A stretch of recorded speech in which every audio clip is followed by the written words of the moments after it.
अरे और अंत नहीं अरे वह अनंत है।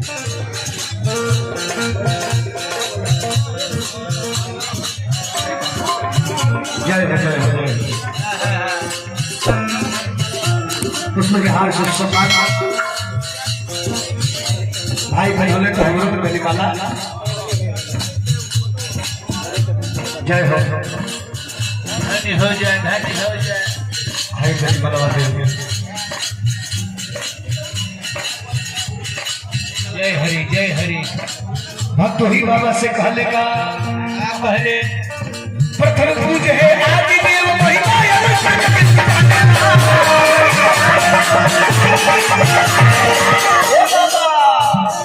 मोक्ष सवारी मंगल मूर्ति सर्व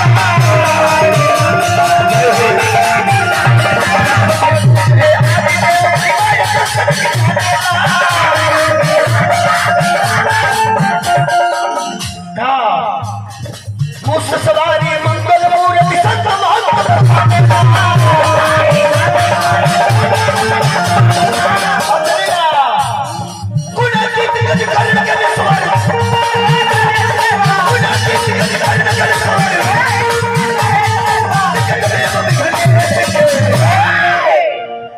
जय जय विघ्न विनाश करुआ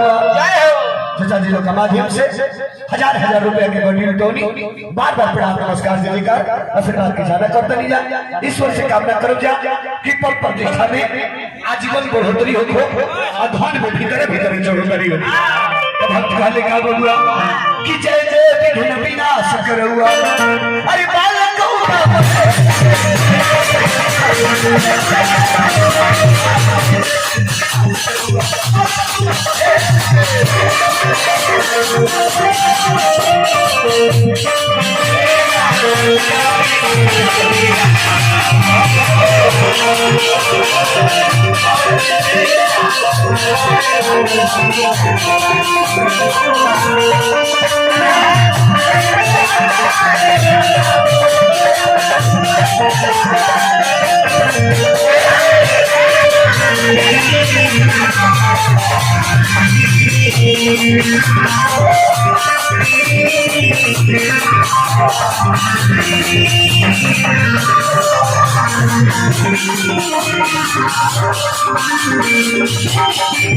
बहुत बहुत रुपया के पुरस्कार पूर्व विधायक महोदय जी का माध्यम से हजार हजार रुपया के पुरस्कार सम्मान के रूप में मिलल है। आजीवन पद प्रतिष्ठा की कामना करते नहीं जा बाबा मेरे से प्रार्थना करो जा। मोहन जी कलाकार बानी हमरा के हजार हजार रुपया के पुरस्कार प्रदान के लिए बनी भाई के बहुत बहुत हार्दिक हार्दिक अभिनंदन करते नहीं जा।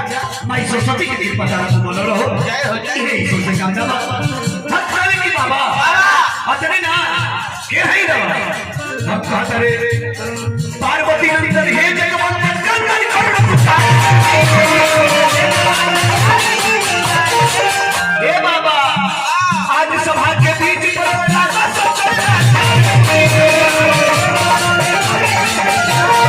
हे बाबा पार्वती नंदन हे जगमन गंगन कर्ण पुकार बाबा का माध्यम से सैकड़ों हजार रुपए के पुरस्कार आशीर्वाद स्वरूप बार बार प्रणाम नमस्कार देने का आशीर्वाद की चाहना करते नहीं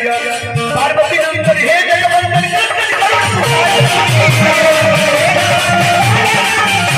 आज समाज के बीच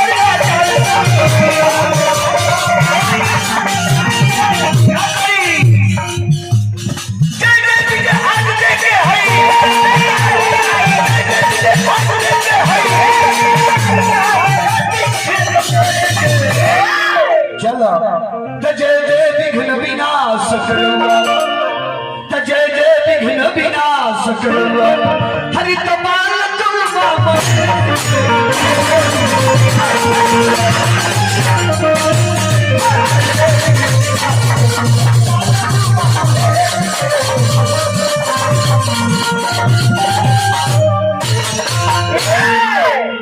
अब दू गो सुमिरन गावे के बाद ते गो गणेश जी के हो गए माई के बंदना तो गईबे कोई है भाई। तो जब इनके दौल में हमरा इनके में से जर्ती काटे के बाद तब जाने की जब गाइए देले बड़े तो एक घरे शौक बाज में तो बुझो कि दूसरों भाई के शौक बाजी तो तेरी हनुमान जी के दरबार में हमने के चलो तू इन बोले करके करो भाव बहुत बहुत थोड़े ठेका बजे दादरा म्यूजिक से भाई हमारा डब्लू जी बहुत बहुत रुपया का पुरस्कार दे बड़े हार्दिक हार्दिक अभिनंदन नमस्कार करते दीजा ईश्वर से कामना बा कि भगवान तारा पर कृपा दृष्टि बनौले पता नहीं कहे के भाव लागी हम तनी विचार करी कुछ अलग सुनावे के प्रयास रही कम समय में। हाँ जी हम तभी हनुमान जी के मानस की ओर लेके चलो। श्री रामचरित मानस में गोस्वामी तुलसी बाबा 7 गो कांड की रचना कैले यानी श्री रामचरित मानस के 7 गो भाग गोस्वामी तुलसी बाबा बनौले। 7 के नामकरण भई तो 7 के नामकरण 6 गो कांड के जो नामकरण भई ओकरा पीछे एक कारण रहे लेकिन एगो कांड के नामकरण भई एकरा नामकरण के पीछे अनेकों कारण रहे। कौन कारण रहे देखिए प्रथम बाल कांड काहे बाल कांड नाम धराई एक कारण भगवान के बाल लीला के वर्णन भई ऐसे बाल कांड हो गए। दूसरे का अयोध्या कांड ऐसे नाम धराई कि घटना अयोध्या में घटल ऐसे अयोध्या कांड हो गई। तीसरे का अरण्य कांड तो भगवान के वन गमन के कथा भई तो अरण्य मने वन होला तो अरण्य कांड हो गई। अगला किष्किंधा कांड तो कथा किष्किंधा में संपन्न भई ऐसे किष्किंधा कांड हो गई। आगे बढ़ो 5वां तो सुंदर कांड हम यही गीत गाई कि सुंदर कांड के सुंदर नाम काहे धराई एकर एगो कारण नहीं एकर अनेक कारण बा। एकरा आगे बढ़ो तो लंका कांड जो की लंका में संपन्न भई ई कारण है और अंत में उत्तर कांड ते में प्रश्न के उत्तर दिया गई। उत्तर के माने अंत होला समाप्त होला तो प्रश्न के उत्तर दिया गई ऐसे एकर नाम उत्तर। देखो विद्वान कहले कि बाल के प्रथम उत्तर के अंत आए के पढ़े से होके सब तो विचार करी ये सुंदर कांड के सुंदर नाम धरे के पीछे कौन कारण है। अब एक में 8 बार सुंदर शब्द के प्रयोग हुई गोस्वामी जी 8 बार सुंदर शब्द एक में वर्णन कैले बा 8 जगह सुंदर शब्द के प्रयोग भइल आगे 8 अंग से हनुमान जी सुंदर है 8 गो सिद्धि अष्ट सिद्धि नवनिधि के दाता 8 अंग से हनुमान जी सुंदर है और का 8वां अक्षर से कांड के शुरुआत हो। प्रथम में चौथाई बार कि जामवंत के वचन सुहाए तो जाम जो जवन बा वो 8वां अक्षर हो क ख ग घ ङ च छ ज 8वां अक्षर से शुरुआत हुई। और एक पीछे क्या कारण बा तनी विचार करे वाली बात बा एमे के सुंदर बा प्रथम हनुमान जी के वर्णन मिलल तो हनुमान जी सुंदर बानर सुंदर होला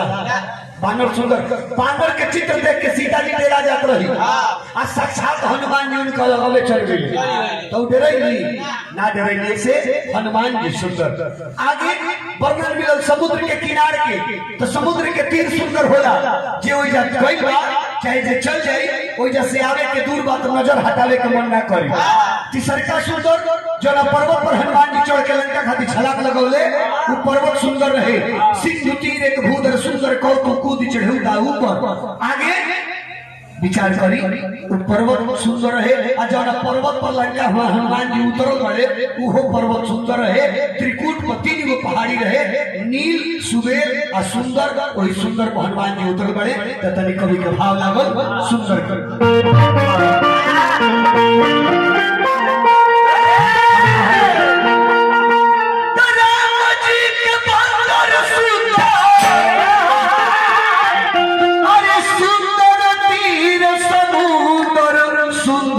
सुंदर पफन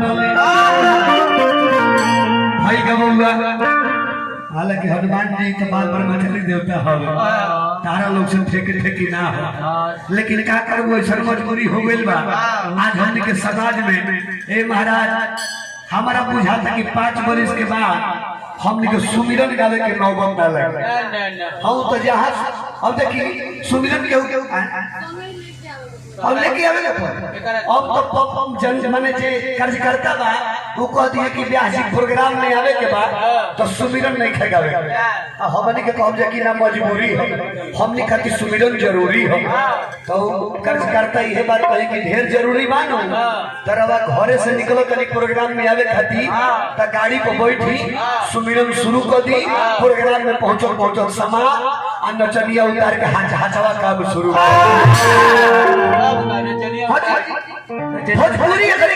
भोजपुरी के माने क्या हो गया? चलना चाहिए तभी औरंगाबाद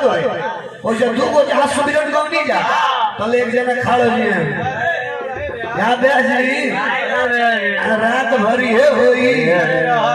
भोजपुरियो होई हमनी के फेरा में पड़ जाता जे कि दादा अभी लोग अंग्रेजी का गावत रही तो भोजपुरी के माने सुमिरन माने नहीं के हो गई। अब जाने कि भोजपुरी के माने जाता ना हाचा होच मारो अश्लील गावो अश्लील बोलो ये जाने की हो गई। हां देखो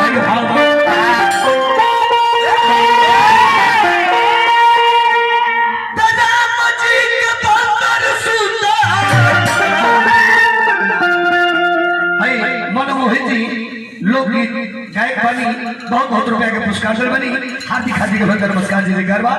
माई की कृपा बनो रहो। हाँ कहे के भाव कभी कहले राम जी के बंदर सुंदर तीर समुंदर सुंदर से सुंदर भगले तो सुंदर से सुंदर भगले तो यही से काटे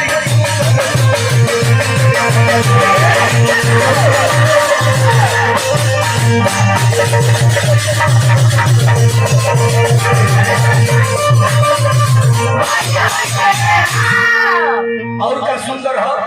तनी विचार करी आगे वर्णन के कर मिलो माता सीता के तो माता सीता सुंदर है विश्व सुंदरी ना सुंदरता को सुंदर करे छवि के दीप सिखा सब बरई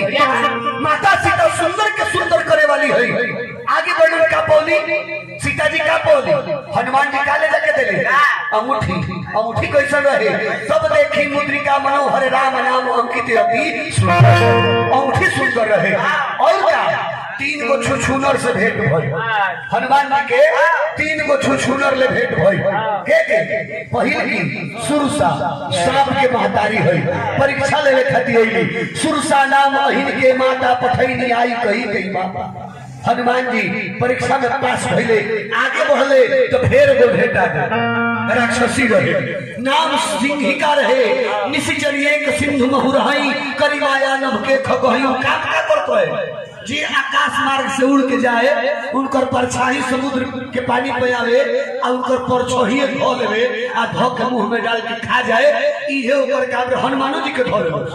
हनुमानो जी के परछाई धो लेवे। अब हनुमान जी जात रहे आगे आ तले उ लागल घींचे तो जाए लगल नीचे और हनुमान जी देखले कि कौन जब पर काम कर लगल भाई जात रही है आगे जाए लगल नीचे घूम के देखले कहले कि ओ हो